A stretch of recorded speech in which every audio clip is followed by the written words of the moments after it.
Hi everybody, I'm Jayesh Singhania and I welcome you to Insights That Matter. Our goal is simple, to provide you with the insights that truly matter. From trends and challenges to innovation and leadership, we explore the ideas, experiences, and expertise of a guest to help you gain a deeper understanding of the world around you. So get ready to hear from CXOs, VPs, and directors who are leading the way and making a difference in their fields. And in this first episode of Insights That Matter, I thought, why not bring the founder I work with currently? His name is Rahul Arora. He's the founder and CEO of Interview.io.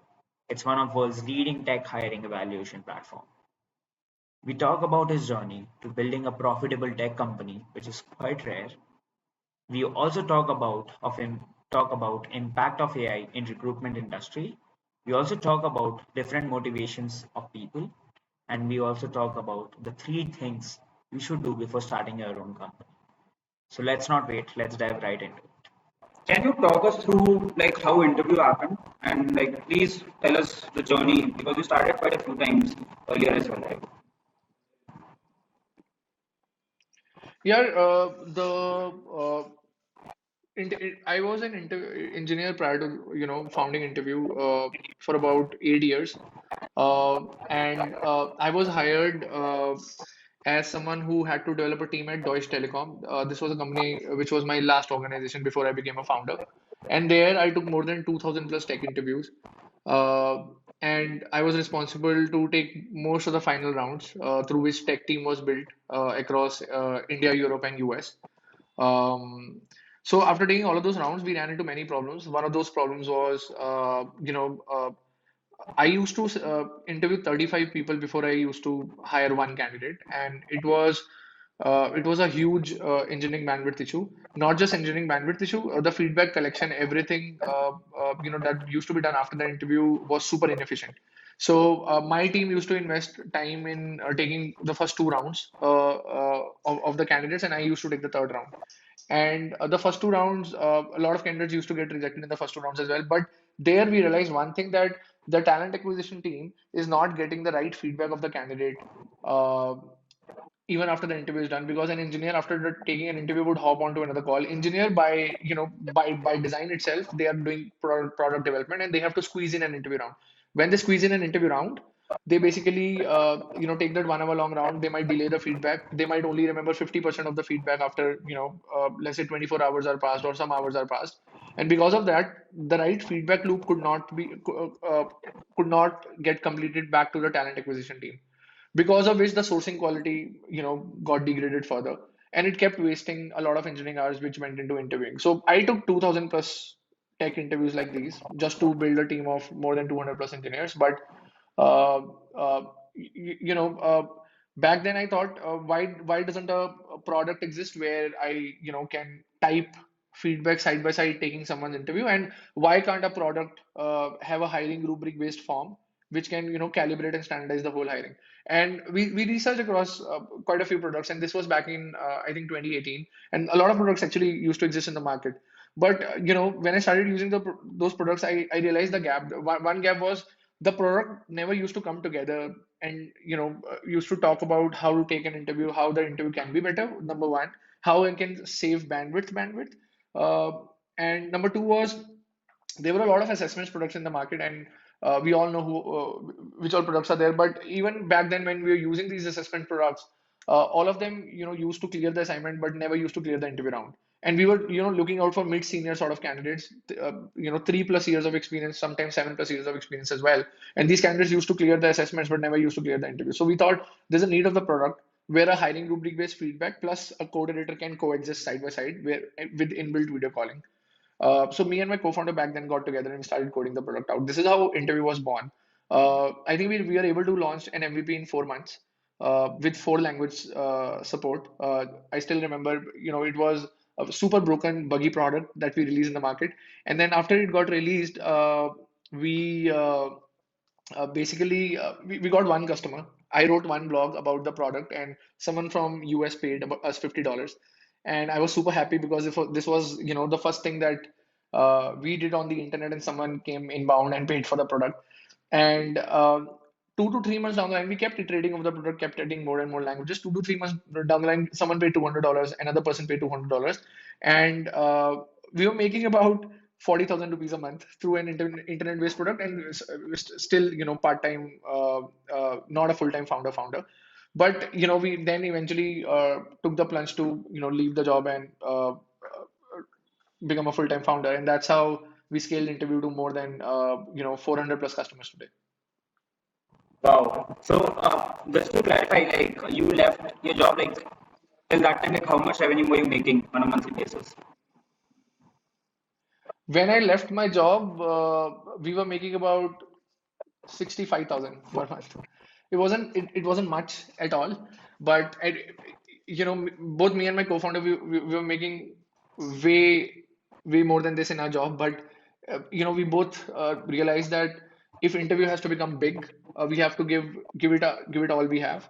And we also realized that this is a product that can become big in the market because we got early traction. The traction wasn't that much, but the proof of concept was there, and we were talking to some big companies back then as well. But the product just was not ready. So to make the product ready, we had to leave our jobs, and that's why we did. Wow, wow, that's amazing. So it's, do you think there is a lesson in this for everyone that don't leave your jobs before you find that PMF or like that early concept getting adopted in the market, or like what do you think about it?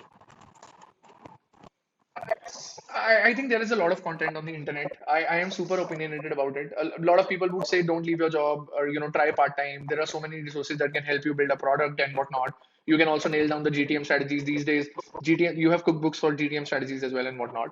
So you can do it all when you're doing a part-time and part-time by just doing a part-time thing. Once you have your product out and your traction, your PMF early signs are there, sure, you can leave your job. But honestly, even after you leave your job after that, or you leave your job starting with a product, I think one thing that a person has to do is stay at it, because I think wonders can only happen when you stay at it and keep learning more and more from the market. Because a startup is super dynamic, the trajectory might change in the middle as well, and because you might figure out new data, the market conditions might change.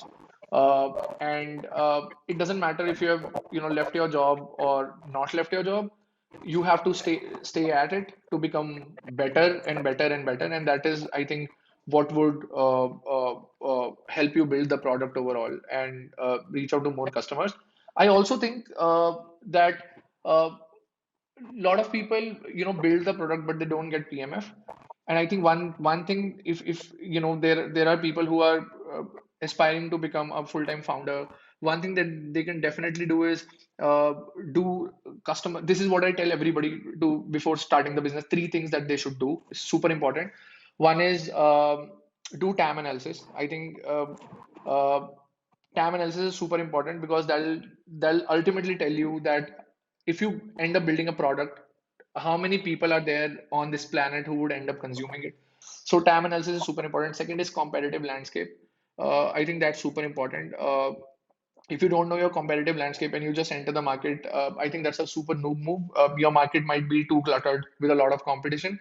You'll end up building a product. There's nothing wrong with building a Me Too product, but if you end up building that and the market is too cluttered, your profits might fall. You might not end up becoming that big a business. But then even if you are a Me Too product, there has to be some differentiation in either product strategy or GTM strategy overall, which can be super, which can differentiate you from the competition. You can only do that if you do competitive landscape study.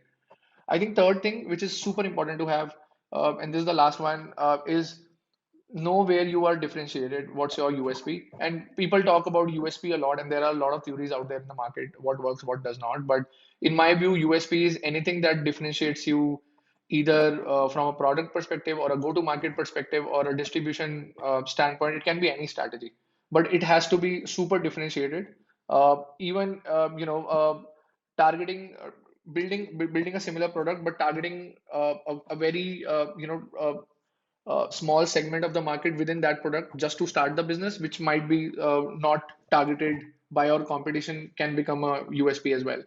So I think these three things, anyone who's starting the business is super important. So it doesn't matter whether go back to your original question. It doesn't matter whether you are part-time doing it or you're doing it full-time. You just have to be at it to nail the Wow, numbers. wow. Just to summarize this, I've noted these points. So the first one, you need to do before you just enter like fully into it, right? The first one is the TAM analysis, like your total addressable market that you're going for. Then the second one is like the competitive landscape. You need to have a quick, good understanding of who your competitors are and where you're going to step into that. And then the third one is your know your USPs, how you're different, and have those. It's important. If you just go be like anyone else, it doesn't make sense. I have a follow-on question here. Do you think like so you entered this flooded market? You know that there are a lot of assessment platforms in place, right? Did you have a fear that they will copy you? Anything like that that came to your mind? No, I think when I entered the market, there were quite a few products. I wish I had this, knowledge of what to research when we started building interview. I wish I had that knowledge. I only learned it through the journey. So we just started just like that.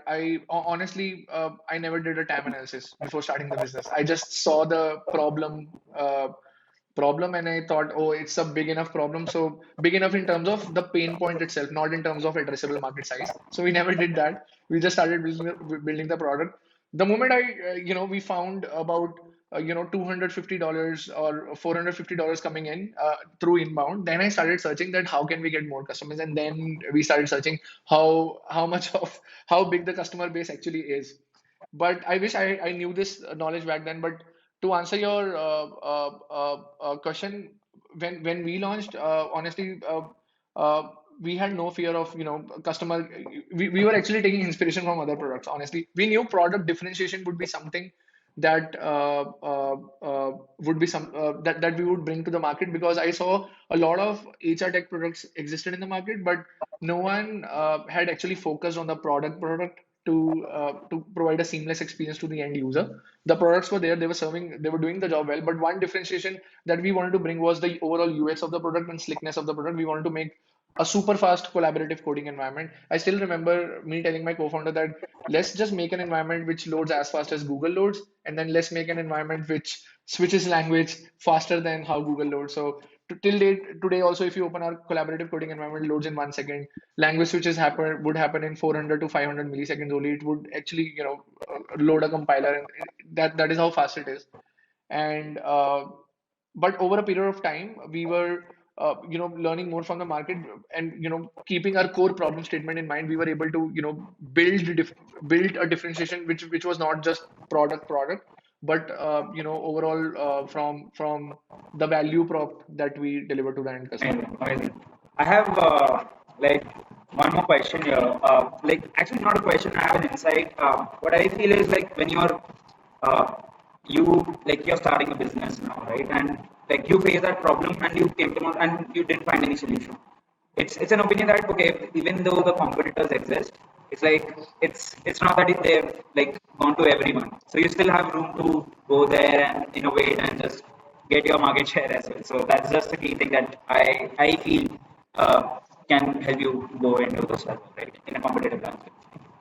Now, the other question, like, so you mentioned about like the journey and all, right? Like, what are the three challenges, like, once you started interview, like, the biggest challenges you had to face in this journey of interview? Uh, I remember one of the challenge was team building. I think it's super challenging because when you're just starting up, no one knows you in the market, and hiring is super challenging. I think as founders, you have to focus on leadership development, which is super important, but also make sure that you have the right team, because I don't think anything a founder can do anything alone. It's the team that moves a startup to the next level. So it's very important to build a team. I remember the early days where me and my co-founder, we used to work out of a flat, and we had to make our first hire. And I remember losing about 15 candidates who I had personally typed offer letters for them and personally hired, and I lost all of them. None of them joined the company. and no one believed in what we are doing. And no, they said, oh, it's a two people unit, and we are the third person joining, etc., etc. But very soon after, interviewing these candidates, I think one thing that you have to learn as a founder, which was a huge challenge, was selling whatever your journey is one thing, but also selling whatever you will become is another thing. I think if you pass that on to the candidate you are interviewing, it makes a lot of difference. Uh, I remember, people questioning everything. It's just two founders working, coding the product, and people even questioning the template of the offer letter and whatnot. But one thing that would, uh, uh, help you build the team is telling the candidate everything with full transparency, one. And then in your initial days, you don't hire people, you bring them in. So there's a very big difference between what I'm saying and what usually happens. So when I say you bring them in, you basically, approach them, you slowly post them, you talk to them about your vision, about what you're building, and you regularly keep updating them. It's almost like, raising funds from an investor. So one of the key challenges that we had was team building. And I remember how we brought in our first marketer, our first engineering hire, our first sales hire. uh, it was super hard. And after that, it started becoming easier and easier, but initial early days were super hard. And I remember, some people also joined, but they also left in 2 months because the work was so much. So you also have to make sure it's just not just hiring people, but also making sure they have the right environment and they also stay with you. I think that was one of the biggest challenges. Okay, so that was one team building. What are the other? So other two, I think one challenge was, this is so we did a 0 to 1 journey in a year of launch. Uh, One challenge that I faced after the 0 to 1 journey was done was defining processes itself within the team so that we can be ready for 1 to 10 journey. And I think that's super important, because 0 to 1 journey is one thing where you have a certain set of customers, they would pay you so much that you would touch $1 million in revenue, sure. But 1 to 10 journey is entirely different, because now you scale up, your number of customers would increase, and you also need to make sure that your processes are robust enough to serve those customers. You are giving good support to those customers. They sustain over a period of time. These customers do not churn, because if they churn, I'll keep adding new customers, and the older customers will leave, so I might not be left with many active customers. So one problem that I faced was defining the right processes within the company and restructuring the team in a way, and then also making sure it's very hard to hire ready-made leaders from the market who would come in and join your startup, even in a 1 to 10 journey. So you also have to make sure that people who have joined you at an early stage also get an opportunity. But then you also have to make sure as a founder that you start developing leaders from your existing team itself. And for that, you not only have to be connected to the market to run the business, you also have to be connected to your team to make sure, oh, this is a person who can be carved out to a leader who can lead this team tomorrow, or who can lead a particular process tomorrow. So I think one thing that required a lot of persistence within the team was uh, creating leaders from already existing people who had taken that risk to join you at that stage. Uh, uh, and I think that was super important to do. I won't say that interview has achieved it fully, but I think we are, if not anything else, we are about 95% there in making sure that we are ready for 1 to 10 journey. We are already in our 1 to 10 journey, but we are ready to touch our $10 million in revenue from a structural standpoint. I think that's super important. That was the second challenge. Third challenge, I think it's very much applicable to what's happening today in the market. Is as a founder, I think it's very important to sure whatever is going on, but your core KRA is also understanding the market, how market shift is happening, and there might be a sudden downturn, but you also have to plan for the future, that you have enough room or runway or whatever you call it, or enough customer base, or how do you sustain that customer base even in a, people are calling it downturn and whatnot, even in a market scenario like this. I think that's super important. I think it's super important to analyze if a downturn has happened, the market will revive back again.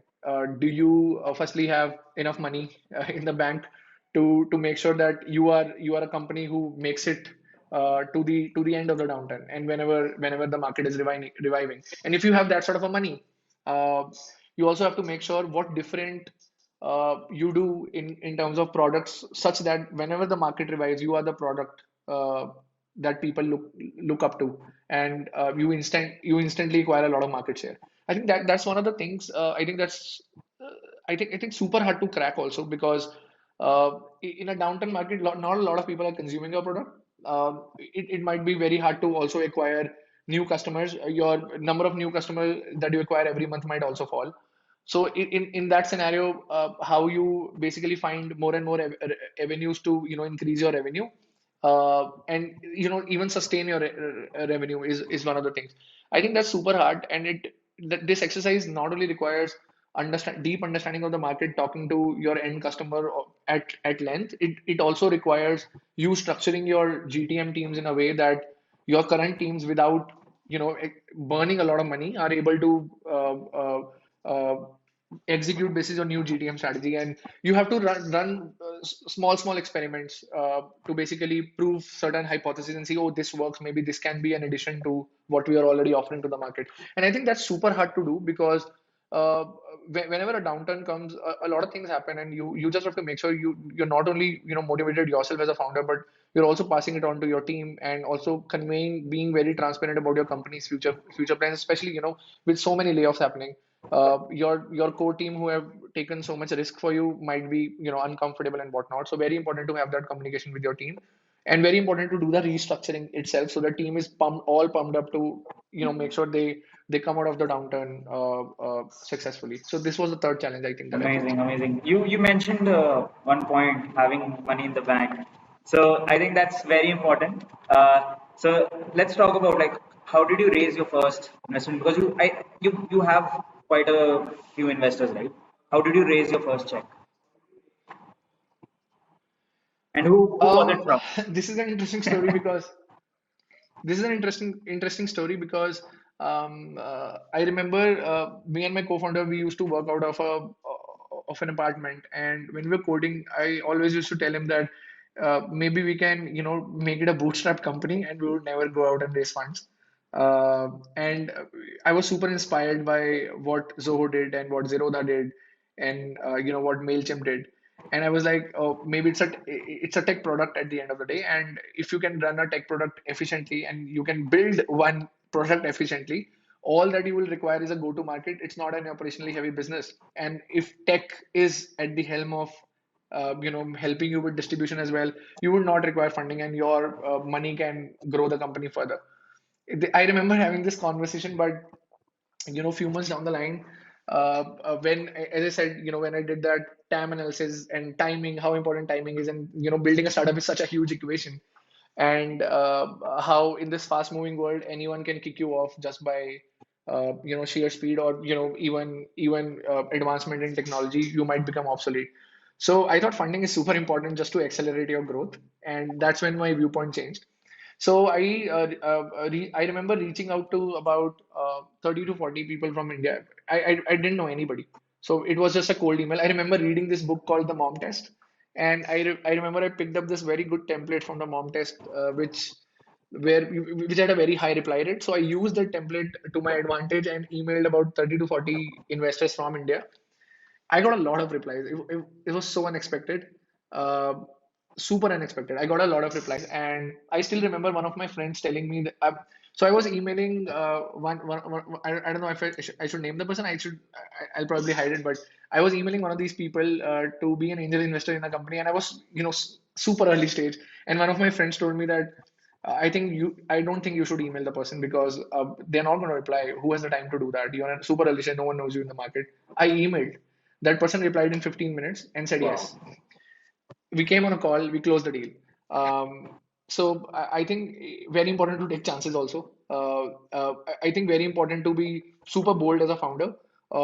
If you think something might work or something might not work, the only thing that can tell you is acting on it. So just act and find out. Don't wait.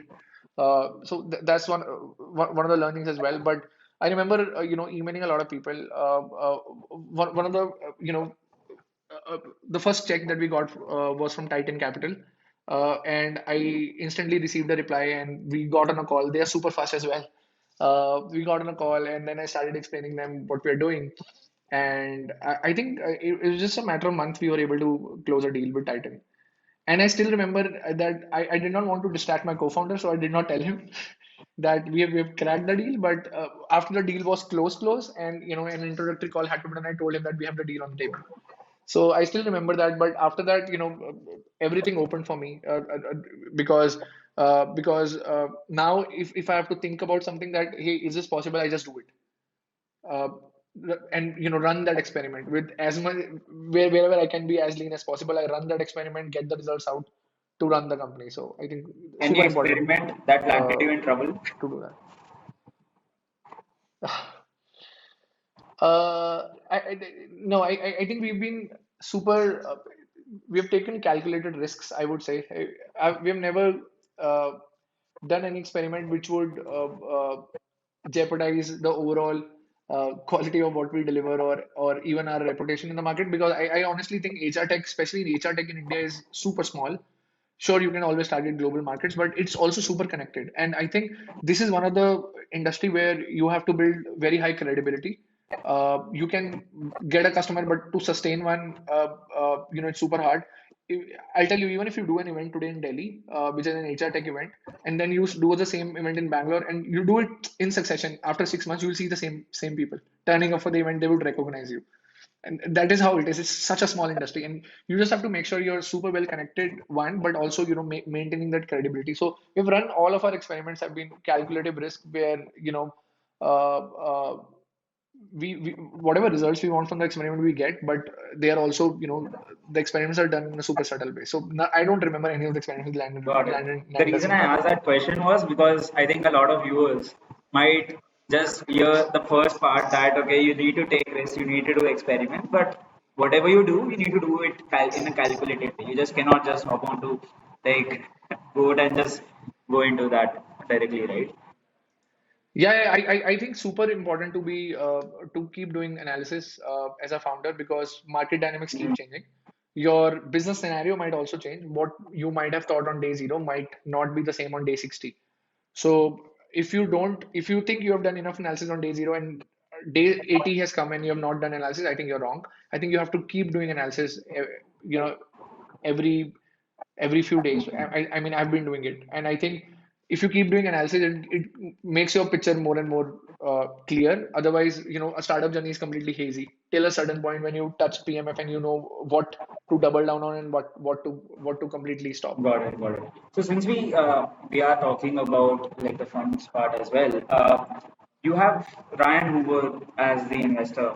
How did you get him? But also for the folks, firstly, before Rahul answers that, Ryan Hoover is the founder of Product one of the platforms which like people in the engineering and entrepreneur like startup world know, because that's where product gets listed, get the early traction, and get the reviews for the products as well. So it's also the company which got acquired by AngelList. So that's like quite a role model. Like Ryan Hoover is quite a role model. So Rahul, how did you get him? So yeah, talk about that. I think it was all serendipitous, because I was never hoping that Ryan would come on board. I really value that person, because he's so humble, so supportive. He would literally go an extra mile to help you out in whatever you need. I never thought that he would come on board. I think it was all serendipity, because I remember meeting one of these persons at an event who was interested to put a check. And then I was talking to him, and he said, "Oh, he knows Ryan." And then I was like, "Okay, why don't you put me in touch?" Because I was reading this one of his books called Hooked, and it was a pretty interesting book. So I thought it would be interesting to just interact with the person and talk to him, pick his brain. But he put me in touch, and Ryan was also interested. So it was almost like super super surprising for me. So yeah. So how many conversations did it take to like have him as an investor? Ab About two to three, not much. So Two to it three wasn't conversations. that Yeah. wherein like you got your first investor, like one of the first investors, where you just shoot them in an email, you got a reply, you got on a call, and you close it. So it does take 2 to 3 calls. It's never like I mean, it's all dependent on a lot of investors have a fixed process, but I think it's all dependent. It varies from investor to investor, industry to industry. Uh, I really think whatever helps you build the conviction on the founder. I think those are the number of calls you need. Yeah. got it. Got it. So you mentioned about books, right? Like that you were reading one of his books. I know that you read books quite a lot. How does books add value? See, there are a lot of people, including me, who don't read a lot of books. But what do you think? How does books add value to your life? So I was not a reader. I used to hate reading. I used to actually sleep when someone used to ask me to read. But when I entered entrepreneurship, I saw a lot of patterns. I started reading blogs just to gain some knowledge about industry, etc. But I saw some of the patterns where a lot of people who have made it big are book readers, and then I thought there has to be something that I am not doing right. And I started reading book, and I remember my first book was the Mom Test, which actually the Mom Test was all about how you can talk to the customer. And I read that book in a day. It was a very, I think it's a 100 pager. I read it in a day, and then I started reaching out to customer, and then hey, it really works. What then I started thinking that what other books can I read to bring back that knowledge, and eventually I started reading those books and bought in a lot of knowledge and implemented it at interview. But one thing that continued to happen was I started getting hooked to books. And one thing that books gives you is knowledge that no you can't get by talking to a person, because books are super detailed. They have scenarios that person might miss. You might not find on a Twitter thread. You might not find in a blog. One, books have their world of its own. uh, and I also correlate a lot of book reading with how I travel also, because it's all experience that I absorb, and I take some inspiration from that. So a lot of book reading, book reading would give you everything that you would learn from travel just by sitting in a room, and it's that insane. So I got hooked to books, and I think last year I read more than 60 books. That's a 16? lot for me, because yeah, I don't have a dedicated time to read books. I do it just 15 to 20 minutes before I go to sleep, or sometimes during the day if I am if I'm just my mind is worked up too much, I'll open a book and start reading it just to gain some knowledge here and there. But it's actually counterintuitive, because reading a book is also grasping a lot of knowledge, but books would also help you relax. So What are the kind of books that I think very helps important to you read get relaxed? any kind of books. You just have to get hooked to reading, because it relaxes your brain and you are in your own world. You might be reading book on a particular topic. Let's say I'm reading a book called Atomic Habits, uh, and now this is a book on a certain topic on how you can develop certain habits, uh, and how motivation is so overrated and atomic habits are so underrated. So this is that book, but you can go into uh, the book world on its own, and it'll help you switch off as well from your current world. So Name your 5 favorite books. Like, what are the recommendations? Like, I don't know. I don't have any favorite books honestly, but I can tell you some of the books that are coming to my mind. I think Mom Test I has to be was my favorite, because it predicting. was the first book that yeah, because it was the first book that helped me open myself more towards reading more books as well, and not just raise funding. Uh, Second book, I think, was Atomic Habits for sure. I think it's a very well written book, one of the best books that I've read. I've not read many books. I don't know if 62 is a lot of number. I'm sure people read a lot of books, definitely more than me. But I think Atomic Habits was one of the is a very well written book that I've read. Then Hooked is a very well written book. Psychology of Money is a super amazing book. And I think Addiction by Design is one of the books that I've read. It's pretty cool. I think it helps you develop a lot of product sense, by drawing parallels to a lot of things. Um, Then uh, yeah, I mean currently to what I'm reading right now is Elon Musk's book. It's Which pretty one? interesting as Elon well. Musk book? Oh, Autobiography of Elon Musk. I don't think it's an autobiography, it's a biography written by someone else. Yeah. got it. So since we're talking about books, do you also have any role models? Like, do you follow someone? I don't have any role models, but I think there are certain aspects that are definitely, you can pick from people and that you would see and say, hey, this is something that I would definitely want to inculcate.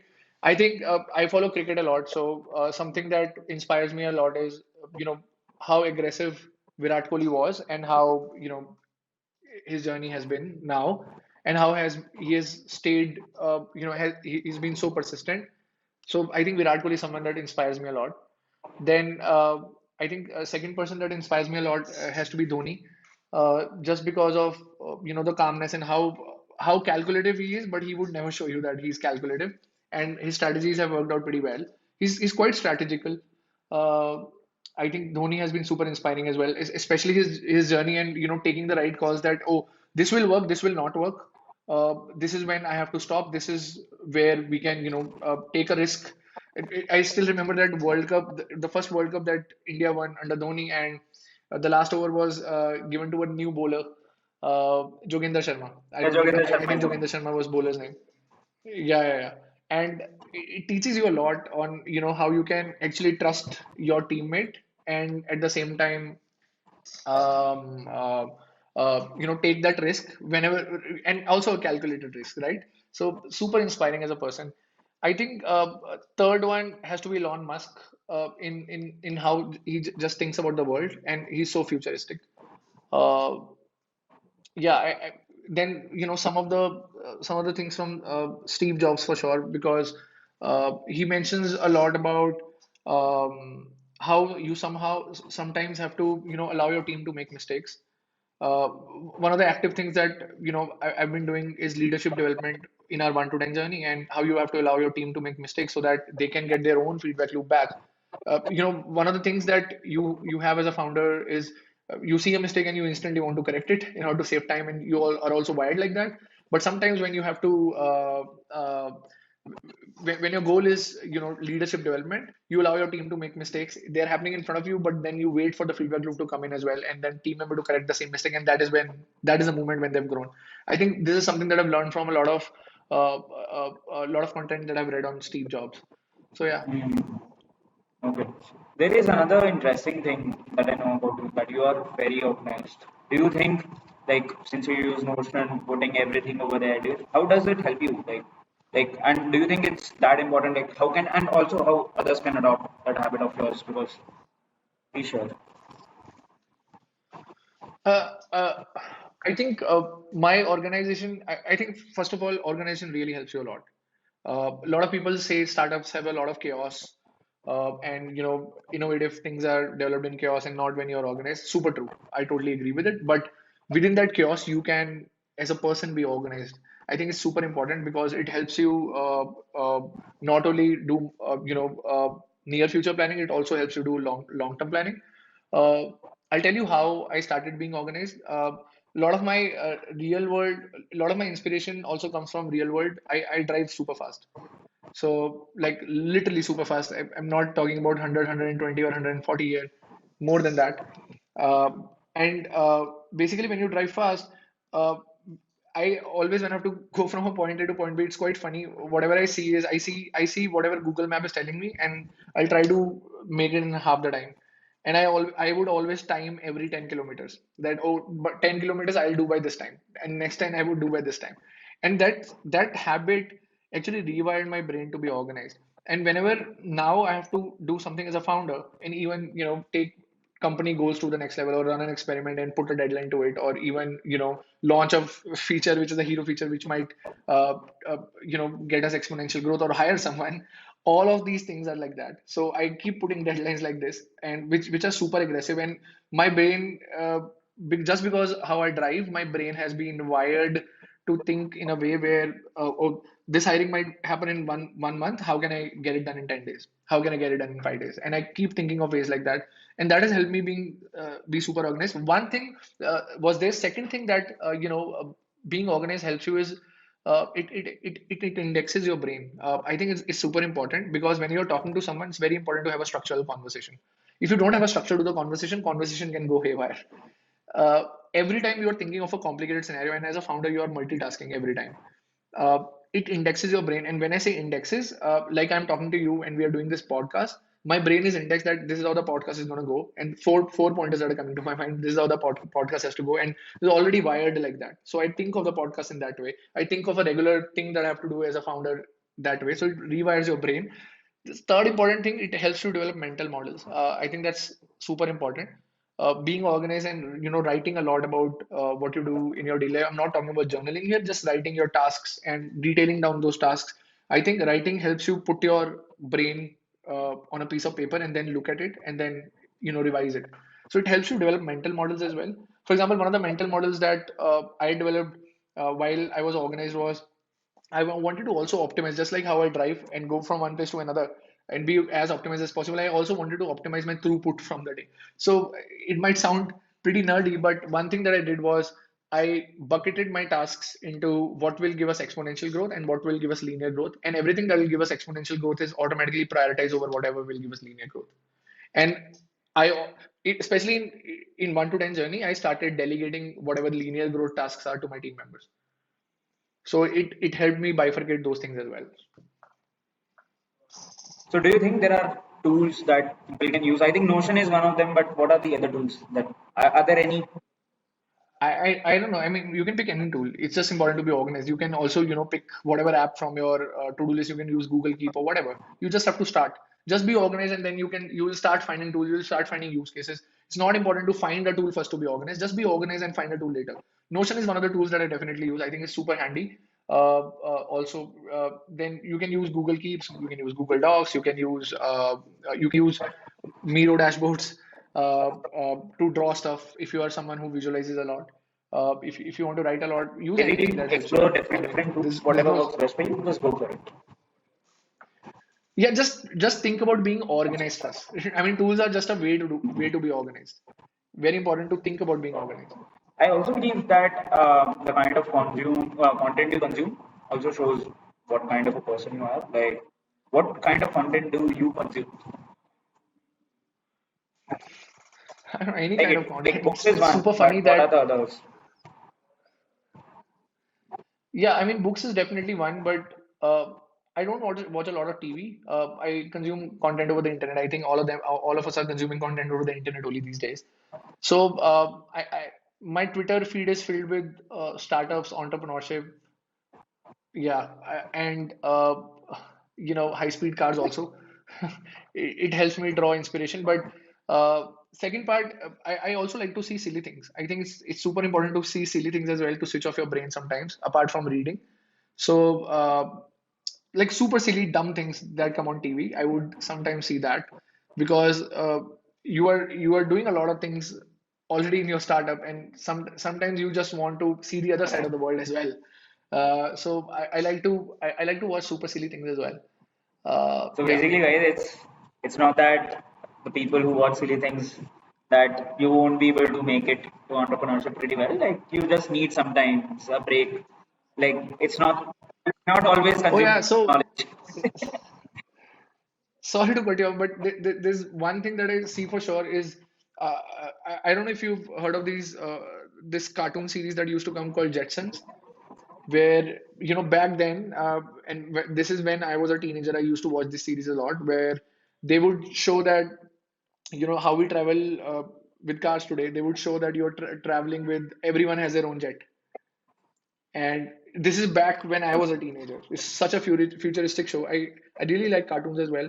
I think I watch a lot of Doraemon even Wow. today because Doraemon has gadgets, and then then those that gadget would take you to your own imaginary world, and it's super futuristic if you see. Sure, it's made for kids and whatnot, but super Didn't futuristic. know that. Didn't know that at all. Wow. Okay. Let's talk about the recent trends, right? Like, so it's a wave about AI, ChatGPT, and all of these. What do you think? And since you're an engineer, you would be the best person to actually answer about this in the recruitment industry. What do you think are the potential threats or opportunities like of AI like being implemented in the recruitment industry? I think I can talk about AI in general first. Uh, I think what we are seeing today with ChatGPT and all these uh, uh, new technology that's coming to the market is uh, AI is growing pretty fast. I think in the coming uh, few years, we'll see a lot of these routine tasks at least getting automated. Uh, I think there are a lot of routine tasks in general. You know, you pick a job role or you pick any routine task in daily life. I think AI can automate it. Uh, and I also think specifically to recruitment industry, if I talk about, there are a lot of routine tasks that a recruiter has to perform, which includes, collating data about the candidates basis of fixed criteria. Uh, they might be using a bunch of tools for that, but I think application of AI can save a lot of bandwidth. The other day, I was reading a Twitter thread where an HR spent about 2 to 3 hours just collating about 20 profiles of candidates. I'm not even talking about resume screening or candidates phone screen. I'm just talking about just collating data. I think this can easily be done using AI based tool. And the reason I'm saying AI is, there can be a built-in intelligence to do it better than what that HR might be, trying to do. Second, I think resume screening can largely be automated. I also think that along with resume screening, a lot of public profiles, of the candidates can be screened too, uh, to shortlist the candidates in the right way, and a lot of parallels can be drawn. One interesting application can be, I also think a lot of candidates after an interview process do not get closures in terms of getting their due feedback or getting to know their decision. I think and that's largely because recruitment is such a huge daunting task that no one has the reply to time to reply to candidates who've gotten rejected. I mean, a lot of companies do it for candidate experience, but I really think this is something that can easily be automated. AI can generate content, and we have seen, a lot of these text generators which are AI powered today. AI can generate content which is super contextual in terms of how the candidate evaluation went with that company, and they can actually pass on an email or a message to that candidate or even a phone call for that matter. I think this part can be easily automated too. Uh, I think, yeah, I mean, these are some of the areas. I think AI can also somewhere help in super initial screening where you're shortlisting profiles for sure. Uh, but the way we are progressing, I think the way OpenAI is building things and training their bot on more and more data, I think we are more likely to see all of these use cases come into action very soon. Amazing, amazing. Actually, this is the question I was waiting for the most because it's been like a wave. I've been using GPT personally, and it does help me with content. It does help me with like sometimes like replying to a customer's query, like how can I handle it in a way where like the customer doesn't get like pissed off in a certain way. So I think it's been helping me out. Yeah, I mean, I mean, you put it very nicely because I think ChatGPT itself is a general purpose tool for a lot of users, but I really think the application of ChatGPT within existing tools that exist in the recruitment industry would be something interesting to see. See, I think being so long, I think it's been 3 years since you've started interview, three and a half years. Yeah, 3 years, 2 years as a Yeah. full-time founder. So I think it requires a lot of persistence, like, and that kind of like you just need to be keep at it. As this was one of your points as well, right? So what is it? What drives you? What keeps you going? Is it fear of failure? Is it expectations of the team, family? What is it? Uh, I think your driving factors would keep changing. I mean, if you see what your driving factor as a base, which is your common factor throughout your life, uh, you would always have additional factors that would keep that would allow you to be motivated and be at it, put in more effort. But I think one common factor, and this is when before even interview was started, was I always wanted to be an entrepreneur, and I was super clear. I was never happy whenever you know I was I was I was doing a job, because it sort of limited me in a lot of ways. I mean, no offense to people who are doing jobs. They're doing a wonderful job. This is just I'm just telling you my personal story. It just limited me in a lot of ways, and I never wanted to be limited, because uh, uh, I think a lot of it stems from my childhood itself. I've always seen my father as a businessman, and how he has worked hard to take his business to a certain stage. And I always wanted to build something in tech. And after I became a programmer, uh, I kept thinking of ways how a tech product can be built and how you can make money off the internet, and that can be a good business. So I think one thing that has driven me is that I always used to think, the 8 years of my career, I used to think that if this one thing that I can make possible by working hard, I'll never let it go if that happens. And that happened. So it keeps driving me. It keeps me driven. It helps me move to the next stage, and I it also helps me be impatient and patient, be patient at the same time. I think that's very important, because sometimes I'm like, oh no, I'm not limited by anybody, so let's just launch this thing, make this more big, and sometimes you have to be patient as well, and just say that, oh, take a take a back step and see if you're heading in the right direction or not. So I think one thing common that has been there throughout is just to, like, I've got this opportunity to become an entrepreneur, so I'll do it at any cost. And then other things are definitely, sure, fear of failure, whatever short term contextual things keep coming in, they would always be different throughout your founder's journey.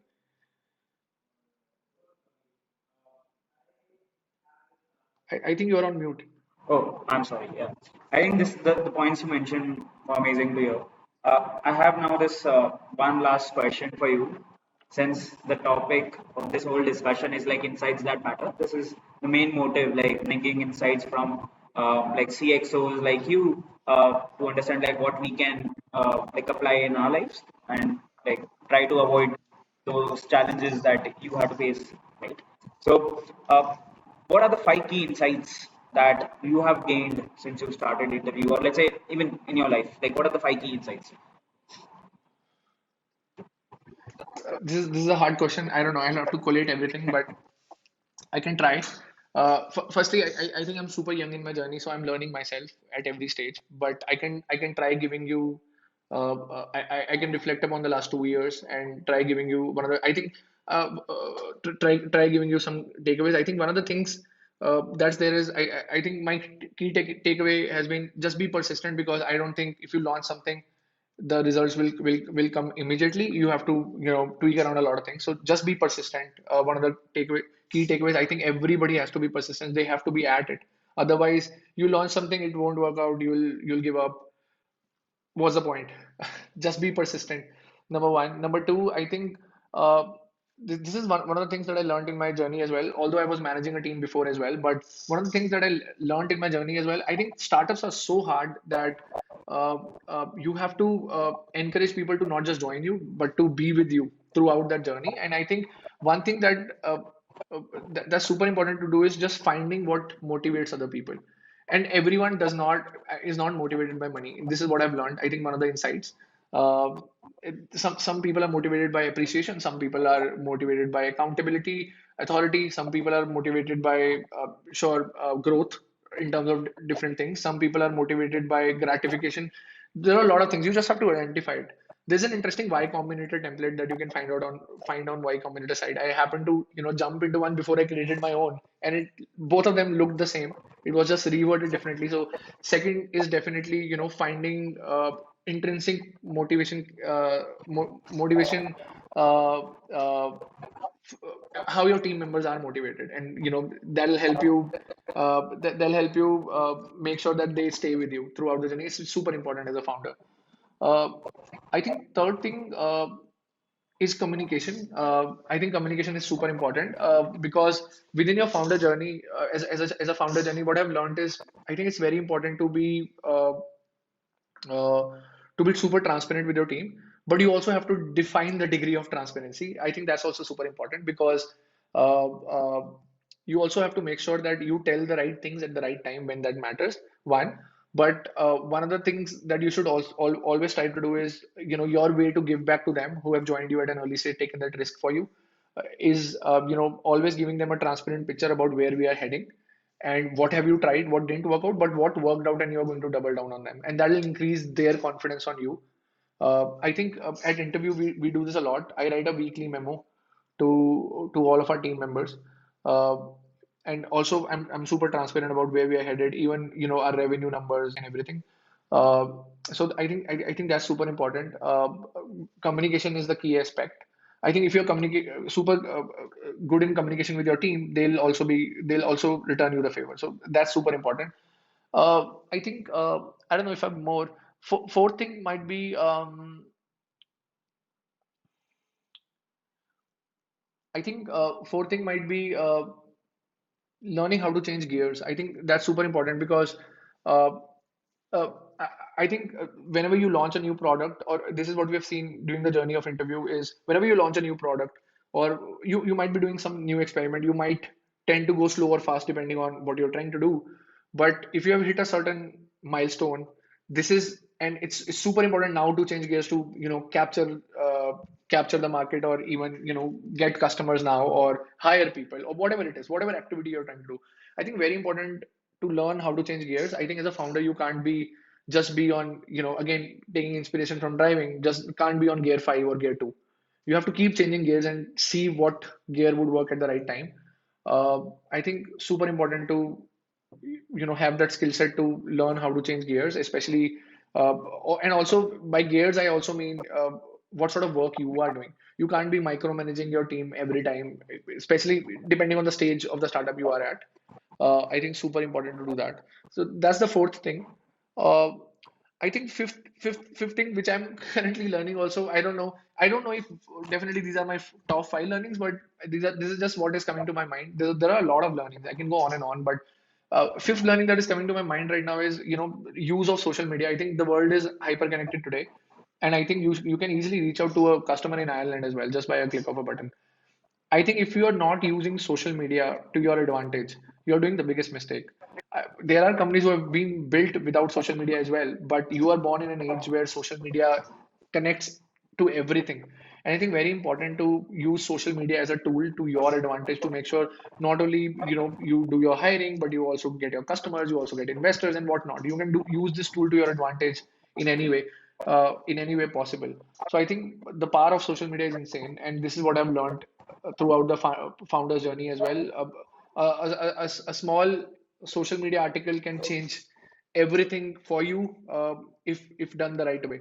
So I think yeah, that's another key insight Got that I it. have. So I think these were the questions like I really was interested in knowing. But last thing I would like to know, so since it's a time where a lot of layoffs is happening, a lot of negative energy is like going through the market.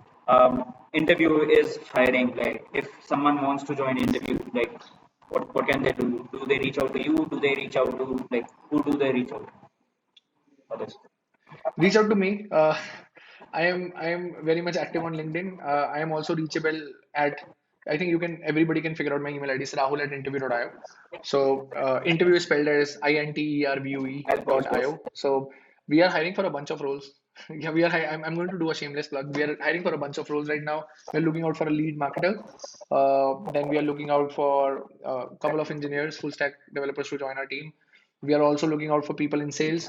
We are also looking out for people in graphic designing. We are also looking out for people in marketing, people who do copywriting, content, and SEO. So yeah, there are a bunch of positions that are open right now. And if anybody would, love to drop an email, I'd be happy to be in touch. Amazing, amazing. Thank you so much, Rahul, for doing this. I think a lot of people will learn a lot of things about being organized, going before going full-fledged towards a startup, like doing the time analysis and all of those things. So I think this was amazing. Thank you so much for being on this. Thanks, Jayesh. Thanks, Jayesh, for having me. I think I had a pleasure to just reflect upon my journey from the last 2 years. It just helped me recollect a lot of things, and I think it was a great time for I'm me as glad to well. hear Thank you it. so much.